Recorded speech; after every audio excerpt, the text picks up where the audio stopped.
Bismillahirrahmanirrahim. Assalamualaikum warahmatullahi wabarakatuh.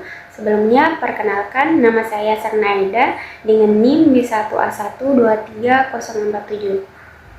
Baik, pada kesempatan kali ini saya akan menjelaskan terkait tugas UAS Moneter 2 saya, di mana di sini saya akan menjelaskan dua materi. Yang pertama yaitu terkait dengan kebijakan Bank Indonesia untuk mengatasi kerentanan korporasi dan rumah tangga. Dan yang kedua itu terkait dengan kebijakan The Fed untuk mengatasi krisis keuangan global. Baik, langsung saja. Pada materi pertama, saya akan menjelaskan salah satu kebijakan Bank Indonesia yang saat ini masih berlaku dan berperan penting dalam mengatasi kerentanan ekonomi, khususnya pada sektor korporasi dan rumah tangga.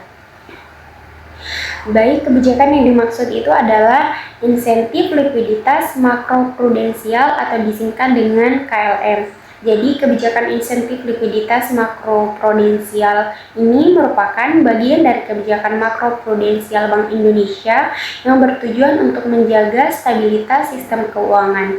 Jadi, secara sederhana, kebijakan ini itu memberikan kelonggaran likuiditas kepada perbankan agar bank memiliki dana yang lebih besar untuk disalurkan dalam bentuk kredit kepada masyarakat dan dunia usaha. Hal ini juga dilakukan melalui pengurangan giro wajib minimum yang harus disimpan bank di Indonesia, dengan catatan bank tersebut harus aktif menyalurkan kredit ke sektor-sektor yang produktif. Kebijakan ini juga itu penting karena dalam kondisi ekonomi yang penuh ketidakpastian, bank itu cenderung menahan penyaluran kredit akibat meningkatnya resiko. Jika hal ini dibiarkan, maka korporasi dan rumah tangga akan kesulitan untuk memperoleh pembiayaan yang pada akhirnya dapat memperburuk kondisi keuangan mereka. Oleh karena itu, melalui KLM, Bank Indonesia itu berupaya untuk memastikan bahwa aliran kredit tetap berjalan dan tidak mengalami pengetatan yang berlebihan. Bagi sektor korporasi, kebijakan ini itu bersifat preventif karena membantu perusahaan dalam menjaga kelancaran modal kerja dan arus kas. Dengan ketersediaan kredit dari perbankan, perusahaan itu dapat tetap menjalankan kegiatan produksinya, membayar kewajiban usahanya, serta mempertahankan tenaga kerjanya, di mana akses pembiayaan yang stabil juga membantu menekan resiko gagal bayar utang sehingga kondisi keuangan perusahaan itu tetap terjaga. Sementara itu, bagi rumah tangga, kebijakan insentif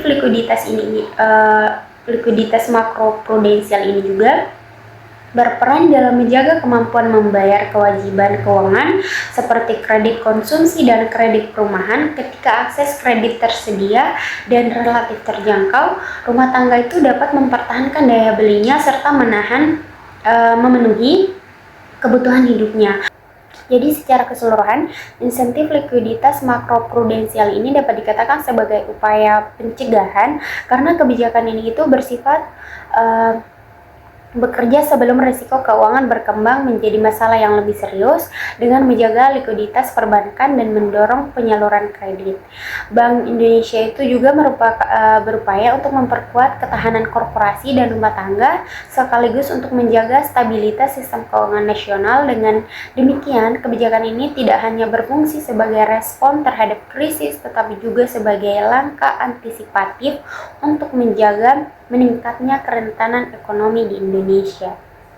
Baik, kemudian saya akan menjelaskan materi kedua yaitu terkait dengan kebijakan The Fed untuk mengatasi krisis keuangan global. Jadi, pada saat terjadi krisis keuangan global, peran The Federal Reserve atau The Fed ini menjadi sangat penting karena Amerika Serikat merupakan salah satu pusat perekonomian dunia. Ketika ekonomi Amerika Serikat mengalami guncangan, dampaknya bukan hanya dirasakan di dalam negeri Amerika Serikat saja, tetapi juga menyebar ke berbagai negara melalui perdagangan, investasi, dan sistem keuangan global.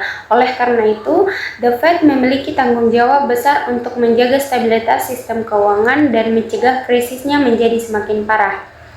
Dapat kita lihat pada gambar pertama bahwa kebijakan utama The Fed dalam menghadapi krisis keuangan global ini terdiri dari dua kebijakan utama, yaitu yang pertama penurunan suku bunga acuan dan quantitative easing atau QE. Kebijakan pertama yang dilakukan adalah menurunkan suku bunga acuan hingga mendekati 0%.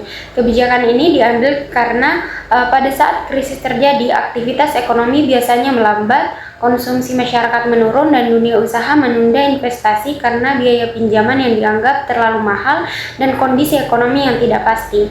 Dengan menurunkan suku bunga, biaya pinjaman menjadi lebih murah sehingga rumah tangga lebih terdorong untuk tetap melakukan konsumsi, misalnya seperti membeli rumah atau barang kebutuhan lainnya. Dan perusahaan juga dapat menjalankan usahanya tanpa terbebani bunga utang yang tinggi.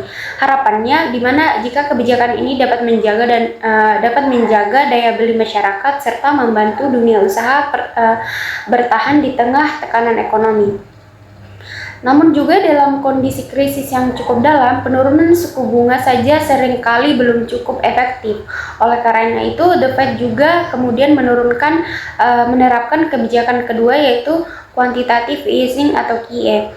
Melalui kebijakan ini, The Fed membeli obligasi pemerintah dan berbagai aset keuangan lainnya dalam jumlah yang sangat besar. Tujuan utama dari QE ini adalah menambah jumlah uang yang beredar di perekonomian serta meningkatkan likuiditas dalam sistem perbankan. Dengan meningkatnya likuiditas, bank-bank itu memiliki dana yang lebih besar sehingga mereka lebih mampu menyalurkan kredit kepada sektor real, baik kepada rumah tangga maupun kepada dunia usaha. Selain itu juga, kebijakan QE juga bertujuan untuk menurunkan suku bunga jangka panjang dan menenangkan pasar keuangan yang sebelumnya dipenuhi dengan ketidakpastian. Ketika pasar keuangan menjadi lebih stabil, kepercayaan investor dan pelaku ekonomi itu perlahan dapat pulih. Selanjutnya, jika kita melihat pada gambar kedua yang menjelaskan bahwa mekanisme kebijakan, dapat dipahami bahwa bagaimana kedua kebijakan tersebut bekerja secara bertahap dan saling melengkapi. Pada sisi kiri ditunjukkan bahwa penurunan suku bunga oleh The Fed menyebabkan biaya pinjaman itu turun sehingga konsumsi dan investasi meningkat. Ketika konsumsi dan investasi meningkat, maka permintaan agregat itu dalam perekonomian akan ikut meningkat, yang dimana akan membantu mendorong aktivitas ekonomi. Sementara itu pada sisi kanan gambar ditunjukkan bahwa mekanisme quantitative easing ini di mana The Fed membeli obligasi sehingga likuiditas bank meningkat. Dengan likuiditas yang lebih besar, penyaluran kredit oleh bank itu akan meningkat dan sektor real seperti industri, UMKM, dan rumah tangga dapat memperoleh pembiayaan yang dibutuhkan untuk menjalankan aktivitas ekonominya.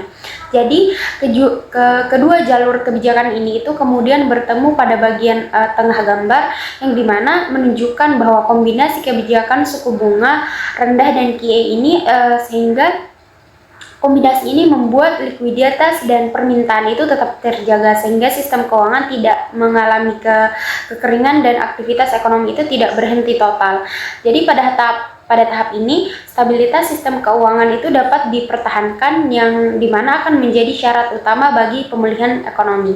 Jadi pada bagian akhir mekanismenya juga dapat dilihat bahwa ketika stabilitas sistem keuangan terjaga, sektor real kembali bergerak, maka pemulihan ekonomi global dapat tercapai secara bertahap. Dengan kata lain, kebijakan The Fed juga tidak hanya bertujuan untuk menyelamatkan perekonomian Amerika Serikat saja, tetapi juga berperan penting dalam menjaga stabilitas keuangan global yang mencegah krisis berkembang menjadi masalah ekonomi yang lebih luas dan berkepanjangan.